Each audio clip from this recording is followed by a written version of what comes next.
Aujourd'hui, on va répondre à un message très intéressant, ok, d'un abonné de la chaîne qui a dit, je vous lis le message rapidement.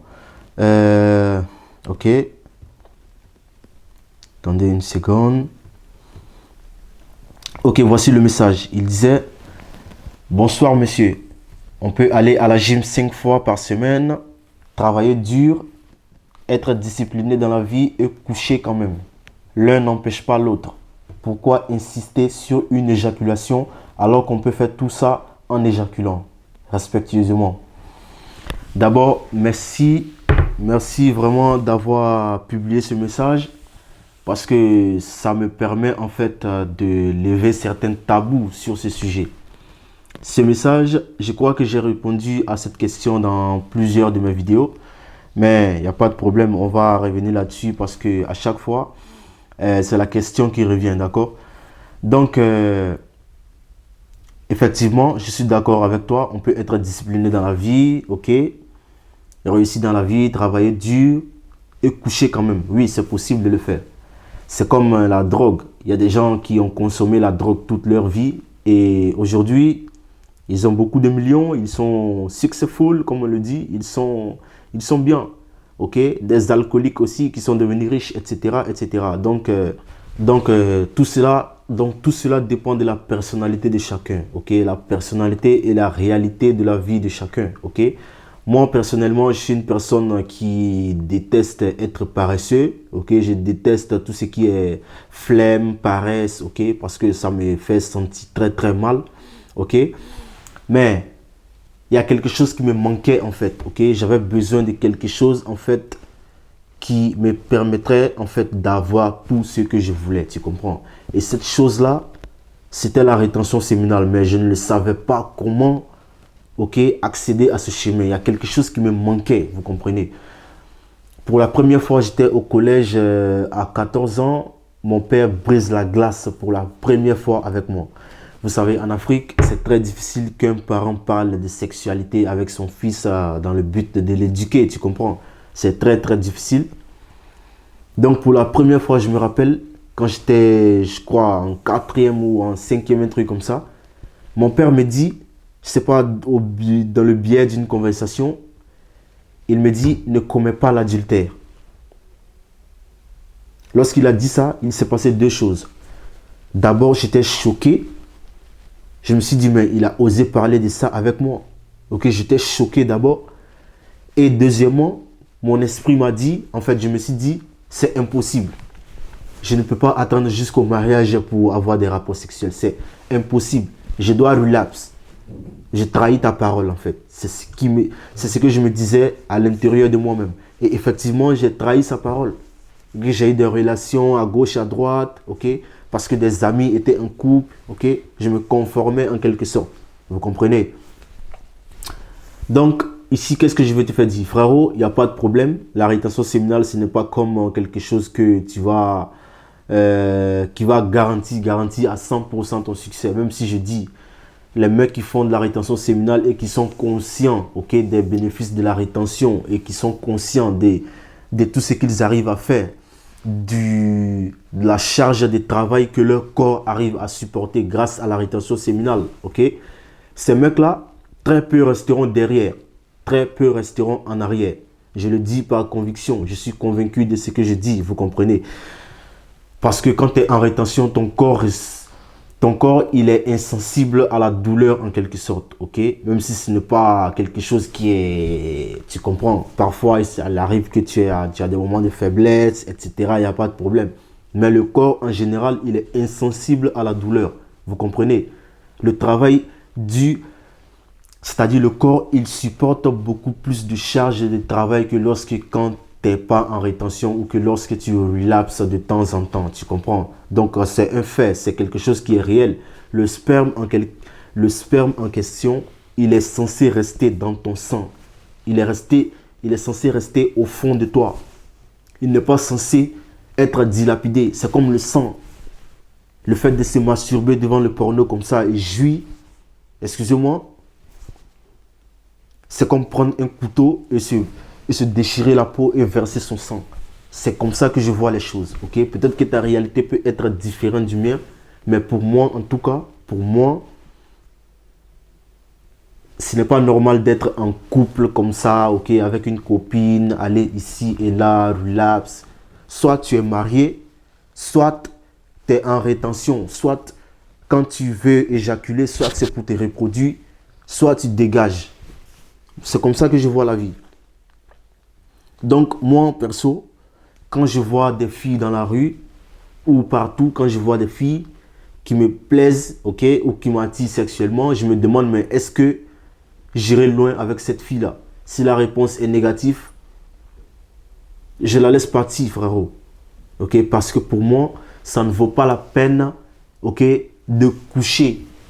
Ça ne vaut pas la peine de coucher comme ça, tu comprends? Donc c'est ce que je vois. Parce que j'estime que le sperme, il est censé rester dans mon corps. Ça va faire bientôt 5 ans que je fais la rétention séminale. Ça ne veut pas dire que j'ai fait 5 ans en rétention, tu comprends? Non. Je fais 7 mois, 6 mois en rétention, ok, parce qu'il y avait des moments de faiblesse. Mais aujourd'hui, j'estime que le fait d'éjaculer comme ça, ce n'est pas normal, ok? C'est soit tu veux te reproduire, soit tu te dégages. C'est tout. C'est comme ça que je vois la vie. Et tu peux ne pas être d'accord avec moi et c'est normal. Il n'y a pas de souci. Frérot, tu as 17 ans, tu as 20 ans, tu as 22 ans. Qu'est-ce que tu fais en couple? En plus, si tu es fauché, qu'est-ce que tu fais en couple? Moi, aujourd'hui, si je deviens millionnaire, je ne sais pas, à mes 25 ans, ok, j'ai 23 ans, je vous l'ai dit. Si je deviens millionnaire, j'essaie de me trouver une bonne femme, je vais dans mon village, aller chercher une bonne femme tranquille qui n'a pas de problème, ok, qui n'est pas embrouillée, qui n'est pas matrixée, tu comprends? Et je fais ma vie avec, et je suis marié. Quand je vais relapse, c'est pour faire des enfants. Je peux faire 10 enfants et m'en occuper, il n'y a pas de souci. Ça relapse 10 fois dans sa vie, il n'y a pas de problème. Parce que je vais tout le temps rester en rétention, parce que c'est ce qui me manquait. La seule chose qui me manquait depuis mon existence, c'était quoi? C'était d'avoir le contrôle, ok, sur ma libido. Avoir le contrôle sur mes pulsions sexuelles. Parce que pour moi, c'était impossible. C'était impossible. J'étais prêt à tout pour relapse. C'est pourquoi je consommais du porno régulièrement. J'allais en boîte. Ok, acheter des chaussures, aller en boîte dans le but d'attirer des meufs de merde pour relapse. Parce que les autres le faisaient. Mais aujourd'hui, je me dis quoi, ça ne vaut pas la peine. C'est soit on est marié, soit il n'y a pas de couple ici. Tu comprends? Effectivement, on va rester ensemble un moment et après, s'il y a de l'affinité, il y a tout, on va se marier, il n'y a pas de problème. Mais je ne me marierai pas non plus si je suis fauché, tu comprends? Si j'arrive pas à prendre ma vie en main, ou si je suis un mec qui est fauché, je ne vais pas me marier. C'est as simple as that. Tu as 25 ans, tu es pressé. Le problème, c'est que tu es pressé derrière l'amour. Tu cours après l'amour. C'est ça le problème. Il faut que je te dise la vérité. Ok? Tu cours après l'amour, c'est tout. Les pulsions, lorsque ça vient, on peut les gérer. Et il n'y a pas de souci. Celui qui te dit, comment ça? Que lorsque tu as des pulsions et que ça s'accumule dans ton corps, tu vas commencer à faire des bêtises, etc. Ça, c'est pour les esprits faibles. Moi, quand j'ai des pulsions, je dis bravo. Quand j'ai des pulsions sexuelles, je suis content, frérot.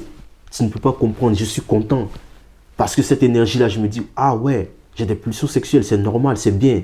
Ça veut dire que le corps, il a besoin de bouger, il a besoin de move. C'est là, quand je rentre et que je finis de faire mon travail, etc., c'est là que je vais aller courir comme un sauvage. Je vais aller m'entraîner et cela a de l'impact sur mon corps, sur mon mental, etc. Donc, à chaque fois que j'ai des pulsions ou que j'ai des, je sais pas, des pensées sexuelles ou des trucs comme ça, je cherche à décharger l'énergie à chaque fois. Donc, ça me permet de rester longtemps en rétention.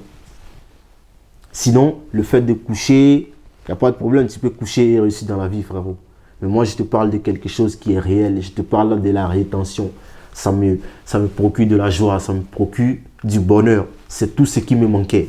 Parce que je suis une personne qui déteste être paresseux. Je veux tout le temps être en forme. Mais qu'est-ce qui s'est passé quand j'étais en train de relapse avec des filles ici à gauche, à droite? Ça baissait en fait mon taux de testostérone, tu comprends? Ça me faisait en fait sentir comme un paresseux en fait. Et ce qui me dérangeait beaucoup. Parce que j'avais envie de bouger. Donc c'est la rétention, c'est simplement ça qui me manquait. Donc aujourd'hui, j'ai pas de problème. Si j'ai une copine, les relations sexuelles, ça ne se fera peut-être... peut-être si je suis trop gentil, c'est une fois tous les 3 mois. Tu comprends? Si je suis trop gentil. Sinon, je vais tout le temps rester en rétention. Tu comprends? Parce que le sexe, ça ne prend plus le contrôle de ma vie, en fait. Ok? Ça ne prend plus le contrôle, ça n'a plus le contrôle sur ma life. Ok? Parce que je suis libéré, c'est tout ce qui me manquait. Je voulais juste gérer mes pulsions et prendre ma vie en main pour de vrai. Aujourd'hui, la charge de travail que mon corps supporte, si j'ose trouver une copine et relapse, ça va tout détruire dans ma vie, frérot. Je vais tout laisser au lendemain, tout laisser à après-demain. Si je dois faire ce travail, je vais dire, bon, après, ce samedi, elle m'appelle. Oui, tu es où? On va au resto ou quoi? On va en boîte ou quoi? Oui, allons-y, il n'y a pas de problème parce que au retour, on va relapse. C'est la dopamine, ça roule, ça roule, ça roule. Mais aujourd'hui, je suis seul, je ne souhaite pas être en couple du tout, du tout, du tout. Non, je ne veux pas. Je ne souhaite pas être en couple. C'est la seule chose qui m'effraie en ce moment. Parce que j'ai l'impression que ça va me freiner, frérot. J'ai un rythme de travail assez rapide, assez intense, tu comprends? Donc je ne veux pas casser ce rythme-là. Je vais rester en rétention. Le sexe, ça ne me contrôle plus. Sinon, tu peux avoir des rapports sexuels ici et là, à gauche, à droite, et réussir dans la vie, il n'y a pas de problème. Il n'y a pas de problème, tu peux le faire. Même si je ne le conseille à personne. C'est ça le but de cette chaîne. Retiens ton sperme dans ton corps. C'est mieux comme ça. Si tu as une copine, il n'y a pas de problème, tu peux faire ce que tu veux. Ok, je suis gentil, je te dis, tu peux faire ce que tu veux, c'est ton problème. Ça dépend de toi, comment est-ce que tu gères. Il n'y a pas de souci. Mais moi, en question, moi personnellement, j'estime que si ce n'est pas pour me reproduire, ça ne vaut pas la peine de relapse. Tu comprends? As simple as that. On se retrouve dans une prochaine vidéo. Prenez bien soin de vous et on va commencer à parler des sujets beaucoup plus importants sur cette chaîne. Donc n'hésitez pas à vous abonner et d'activer la cloche des notifications et de lâcher des commentaires. Mettez en commentaire tout ce qui vous passe par la tête. Écrivez seulement, écrivez et lancez. Il n'y a pas de problème. Bon, à plus. Ciao. Peace.